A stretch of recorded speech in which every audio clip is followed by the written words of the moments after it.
জনগণ ফুঁসে উঠছে, যে কোনো সময় রাস্তায় নেমে যেতে পারে এবং আরো একটা বড় ধরনের বিদ্রোহ তৈরি হতে পারে বাংলাদেশে।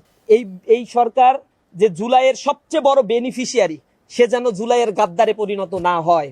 জুলাইয়ের শহীদদের উপরে দাঁড়িয়ে লন্ডন থেকে ফেরত এসে রাজনীতি করার সুযোগটা পেয়েছেন। এই গণ রায় যদি আপনারা না মানেন, গণ বিস্ফোরণের জন্য আপনাদের অপেক্ষা করতে হবে। এরা ছাত্রদল করে, এদের বয়স অ্যানালাইসিস করার সুযোগটা পাইলে আপনাদেরকে জানাইতাম। এরা কেমনে ছাত্রদল করে, আমার ভিতরে বহুত সংশয় আছে। রক কাটার এই রাজনীতি তো ছাত্রদলের পুরাতন রাজনীতি, এগুলো তারা করে। এবং জুলাইকে ম্লান করে দেওয়ার জন্য, জুলাই সনদ, গণভোট, এগুলোকে ম্লান করে দেওয়ার জন্য সকল অপকর্মের মধ্যে তারা লিপ্ত হয়ে আছে। আমরা বারবার বলছি ক্যাম্পাস শান্ত রাখতে হবে। শিক্ষার্থীরা দীর্ঘদিন পরে ক্যাম্পাসে ফিরেছে, সকল ছাত্র সংগঠনগুলো ক্যাম্পাসে তাদের অধিকার প্রয়োগ করছে। কিন্তু আশ্চর্যের বিষয়, ক্যাম্পাসে একটার পর একটা পায়ে পাড়া দিয়ে ঝগড়া করার যে প্রবণতাগুলো ছাত্র দলের মধ্যে আমরা দেখছি। শিক্ষার্থীরা তাদের মিছিলে যায় না, দেখবেন এখন মিছিল করলে লোক হচ্ছে না। এটা তাদের মর্মপীড়ার কারণ। কেন শিক্ষার্থীরা তাদের মিছিলে যাচ্ছে না, গণরুম গেস্ট রুম করতে পারছে না, তাদেরকে জোরপূর্বক নিয়ে যেতে পারছে না।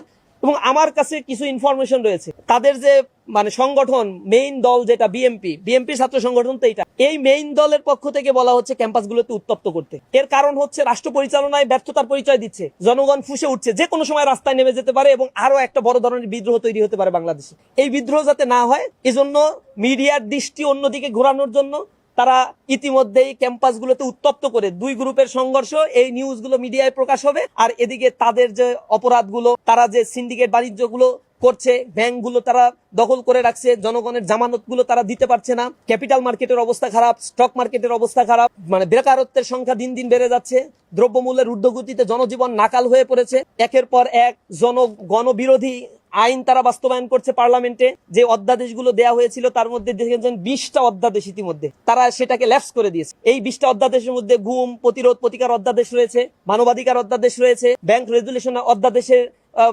হালকা সংশোধন করে পুরাতন ফ্যাসিবাদকে পুনর্বাসনের জন্য একটা আইন তারা আবার করে দিয়েছে। গণভোটের রায় বাস্তবায়নের ক্ষেত্রে গড়িমসি দেখছি এখন পর্যন্ত।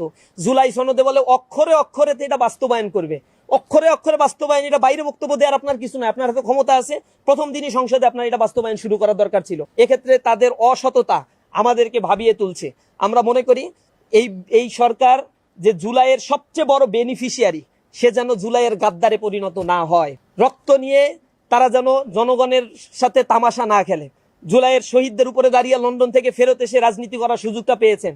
মায়া কান্না করেছে আপনাদের রাজনীতির মূল নেতারা, যারা এখন বড় বড় মন্ত্রী হয়েছে, যারা বলেছে 72-এর সংবিধান ছুঁড়ে ফেলে দিতে হবে, তারা এখন 72-এর সংবিধানের জন্য মায়া কান্না করছে। আপনাদেরকে বুঝতে হবে জনগণের যে রায়, এই গণ রায় যদি আপনারা না মানেন, গণ বিস্ফোরণের জন্য আপনাদের অপেক্ষা করতে হবে। বেশি দিন সময় পাবেন না, এখনো পর্যন্ত লাইনে ফেরত আসেন, ক্যাম্পাসগুলোতে উত্তপ্ত করবেন না। ক্যাম্পাসগুলোতে আমরা চাই সকলের সহ অবস্থান থাকুক।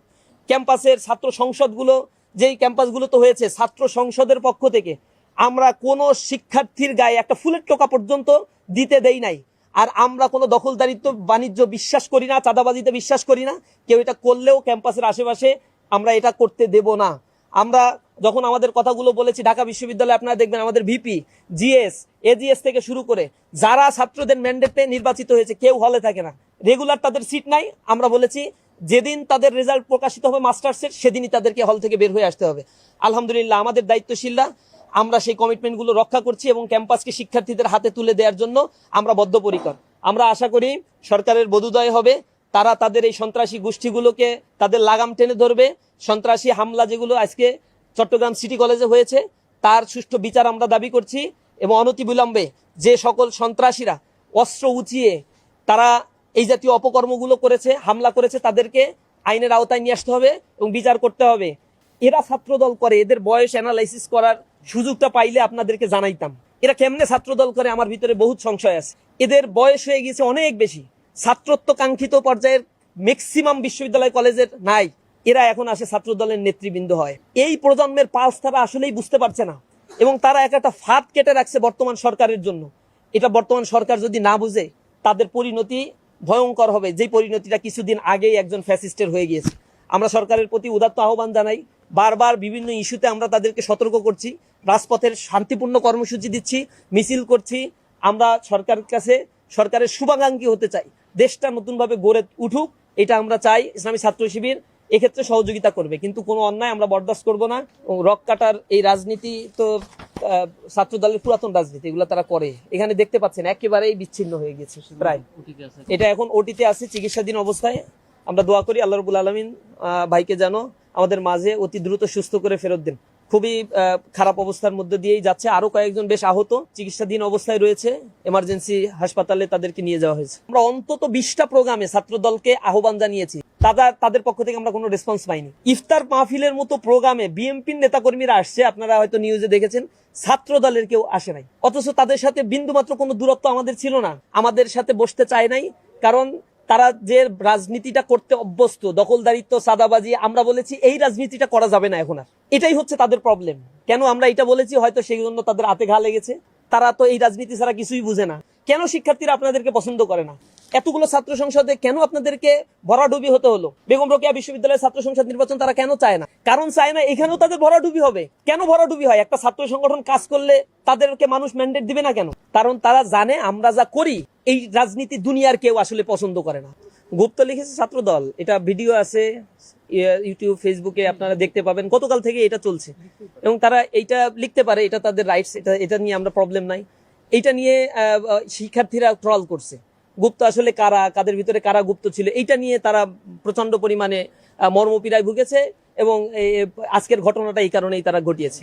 ছাত্র দলের ডাবল স্ট্যান্ডার্ড নীতি সবসময় আছে, নিজেরা হামলা করে আবার নিজেরাই দায় চাপাইয়ে তারা হচ্ছে মিছিল করছে। এগুলো ঢাকা বিশ্ববিদ্যালয়ে আপনারা দেখছেন, কিছু হইলেই কোনো কথা ছাড়াই হচ্ছে ছাত্র শিবিরের উপর দায় চাপাই দাও। হামলা কি জন্য হয়েছে এটা যাচাই বাছাই নাই, পরে খোঁজ খবর নিয়ে গেল হামলাটা হচ্ছে তাদের লোকজনই করছে। এই যে যেমন কুষ্টিয়ার কথা দেখেন, কথিত একজন পীর হত্যাকাণ্ডের ঘটনা ঘটেছে, সেখানে মামলা দেওয়া হয়েছে জামাত ইসলামী ছাত্র শিবিরের সাবেক কয়েকজনের নামে, জেলা সভাপতি ছিল সেখানে আমাদের একজন, তার নামে দিয়েছে। পরবর্তীতে যুগান্তর পত্রিকা বা আরো কয়েকটা পত্রিকায় প্রকাশিত হলো এই হামলার সময় যারা জড়িত ছিল অস্ত্রসহ সবগুলো হচ্ছে ছাত্রদল, যুবদল এবং বিএনপির সাথে সংযুক্ত। এই হচ্ছে তাদের চরিত্র। ওভারঅল রাজনীতিক এই যে অবস্থান, এবং আপনারা দেখবেন মিরপুর কলেজে যে হামলার ঘটনাগুলো ঘটেছে, হামলা করছে তারা, আহত করছে তারা, মিছিল করছে আবার তারা, এরপরে তাদের কেন্দ্রীয় সভাপতি, সেক্রেটারি ওইখানে গিয়ে তারা সেখানে সহানুভূতি দেখাচ্ছে। এটা হচ্ছে তাদের নোংরা রাজনীতি। এগুলা এখন জনগণ বুঝে, সোশ্যাল মিডিয়ার কল্যাণে, মাল্টিমিডিয়ার কল্যাণে সবার কাছে সবকিছুই পরিষ্কার অবস্থায় আছে।